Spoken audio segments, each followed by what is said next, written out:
வணக்கம். இன்றைய பார்வையின் உறவுகளுக்கு தைத்திருநாள் வாழ்த்துக்கள் உரித்தாகட்டும்.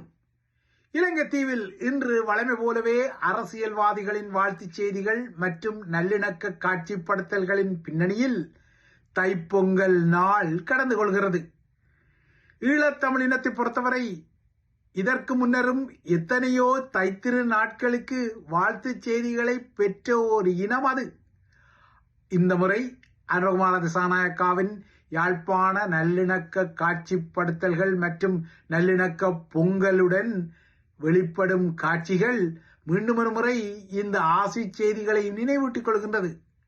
எதுவாரோ 2026க்குரிய தைப்பொங்கல் நாள் இன்று கடந்த பின்னணியில் ஏற்கனவே தெற்கால் இவ்வாறான நல்லிணக்க பொங்கல் நாட்களில் வெளிப்படுத்தப்பட்ட விடயங்கள் எதுவுமே நடைமுறை சாத்தியமாக மாறவில்லை என்பதும் இந்த தித்திப்பான பொங்கலுக்கு மத்தியில் கசப்பாக இருக்கக்கூடிய யதார்த்தமான ஒரு விடயம்.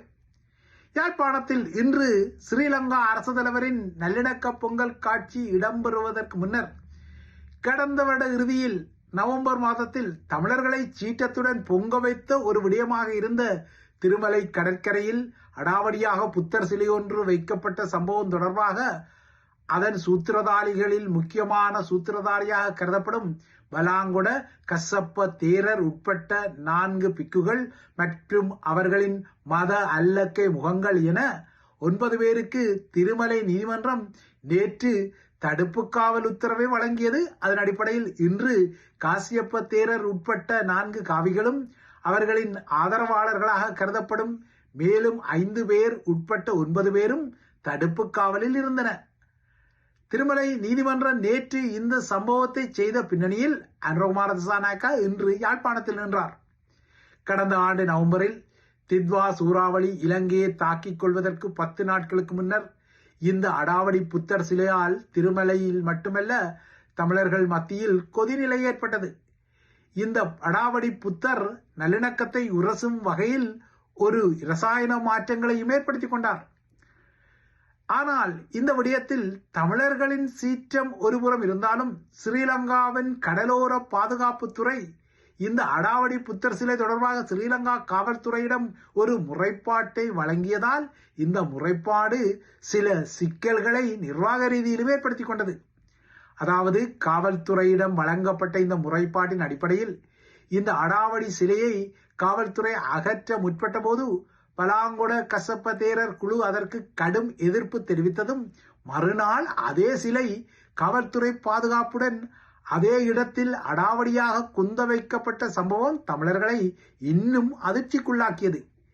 இந்த பின்னணியில் இந்த விடயத்தில் இடம்பெற்ற வழக்கில்தான் நேற்று இந்த பிரச்சனையின் சூத்திரதாரியாக கருதப்படும் பலாங்கொட கசப்ப தேரர் உட்பட்ட 4 காவிகளுக்கும் ஏனைய 5 பேருக்கும் நீதிமன்றம் அடாவடியான தடுப்பு காவல் உத்தரவை வழங்கியது.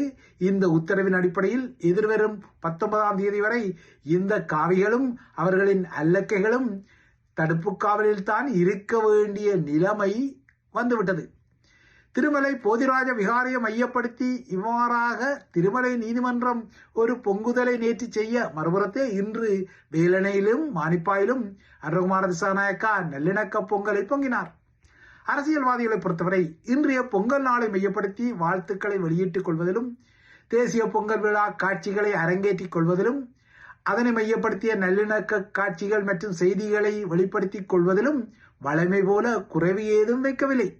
எனினும் இராசம்பந்தன் போன்ற தமிழ் அரசியல் முகங்கள் பொங்கலுக்குள் தீர்வு தீபாவளிக்குள் தீர்வு என தமிழர்களுக்கு காட்டிய போக்கு 2015லும் அதற்கு மறு ஆண்டான 2016லும் இதே நல்லிணக்க பொங்கல் காட்சிகளின் பின்னணியில் தேனிலவு கதைகளாக சொல்லப்பட்டு போனாலும் 10 வருடங்கள் கடந்த இன்றைய 2026 பொங்கலிலும் தமிழருக்கு தீர்வு பெறாத காணல் நிலை தொடர்வது யதார்த்தமானது.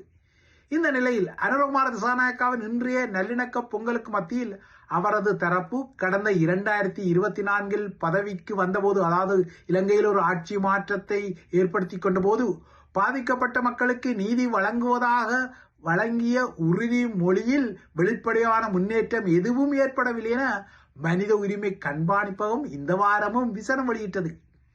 இலங்கை தீவின் உள்நாட்டு போர் என விளிக்கப்படும் ஈழத்தமிழர்கள் மீதான கொழும்பு அதிகார மையத்தின் நாசகார போரில் இடம்பெற்ற பாலியல் வன்முறைகள் குறித்த ஐநாவின் புதிய அறிக்கையிடல் நேற்று முன்தினம் 13ஆம் தேதி வெளிவந்த பின்னர் அனைத்துலக அரங்கிலிருந்து அனுரகுமார திசாநாயக்காவை குறை கூறிக்கொள்ளும் இவ்வாறான எதிர்வினைகள் வருகின்றன. ஐநா வழங்கிய இந்த அறிக்கையிடலில் முள்ளிவாய்க்கால் பேரவலம் வரையாக தெற்கு நடத்திய கந்தக நாசகார போரில் ஸ்ரீலங்கா படைத்தரப்பால் தமிழ் பெண்கள் மீது வேண்டுமென்றே பாலியல் குற்றங்களும் குரூரங்களும் இழைக்கப்பட்டதாகவும் இவ்வாறாக இழைக்கப்பட்ட குரூரங்களும் குற்றங்களும் போர்க்குற்றங்கள் மற்றும் மனிதகுலத்திற்கு எதிரான குற்றங்களின் பட்டியலில் வருவதாகவும் குறிப்பிட்டுள்ளன.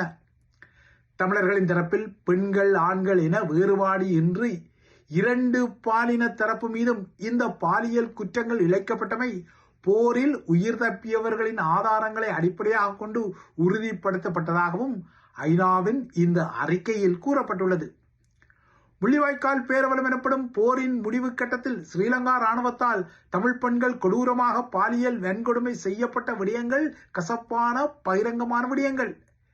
இவ்வாறான குரூரமான பாலியல் வன்கொடுமைக்கு பின்னர் அந்த பெண்கள் படுகொலை செய்யப்பட்ட சம்பவங்கள் முள்ளிவாய்க்கால் பேரவல காலத்தில் ஆதாரப்படுத்தப்பட்டன.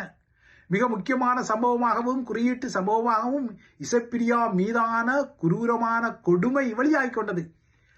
ஆனால் இவ்வாறான குரூரங்களை செய்த அல்லது இவ்வாறான குரூரங்களுக்கு பொறுப்பான படைய முகங்களை தண்டிக்க விரும்பாத ஸ்ரீலங்கா அரசாங்கங்கள் காலத்தை இழுத்தடித்து தமிழ் மக்கள் மீதான பாலியல் வன்முறைகளை புறக்கணித்து அவற்றை மறைத்து அவற்றுக்கான தடயங்களை அழித்து அவ்வாறான குற்றங்களை மறைமுகமாக நியாயப்படுத்திய வருடங்களாக கடந்த 16 வருடங்கள் உருண்டோடிக்கொண்டன.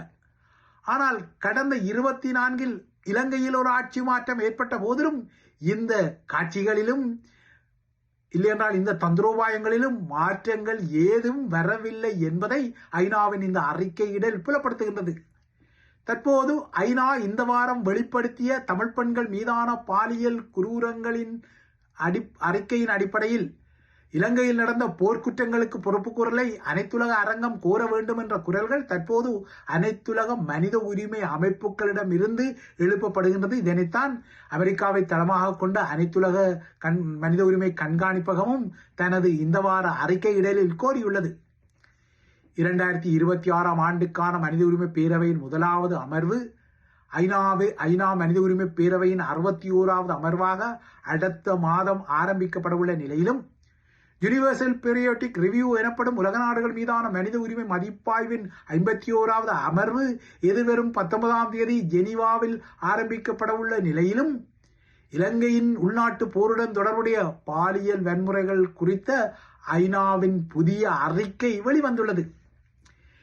இந்த ஐநா அறிக்கை ஸ்ரீலங்கா மீதான சுட்டு விரல்களை மீண்டும் ஒருமுறை தீவிரமாக நீட்டுவதுடன் சிஸ்டம் சேஞ்ச் இல்லையென்றால் முன்னர் ஆட்சியில் இருந்த அரசாங்கங்களை விட வித்தியாசமான ஆட்சியை வழங்கும் அரசாங்கம் என்ற ஒரு அடையாளத்துடன் இலங்கை தீவுக்கு வாராது வந்த மாமணியாக இடதுசாரி மார்க்சிச ஆட்சியாக கருதப்படும் அனுரகுமார திசாநாயக்காவின் அரசாங்கத்தின் மீதும் ஒரு பொறுப்பு கூறலை முக்கியமாக கோர தலைப்படுகின்றது. ஆனால் இந்த பொறுப்பு கூறல் விடயத்தில் அனுரகுமார திசாநாயக்காவின் அரசாங்கம் இவ்வளவு தூரம் முன்னேறி கொண்டது என்ற விடயத்தில் இன்றும் பலமான ஐயங்கள் உள்ளன. இவ்வாறான ஐயங்கள் உள்ள பின்னணியில் தான் அனுரகுமார திசாநாயக்கா வடக்கில் ஒரு நல்லிணக்க பொங்கல் காட்சியை இன்று காட்டியிருக்கின்றார்.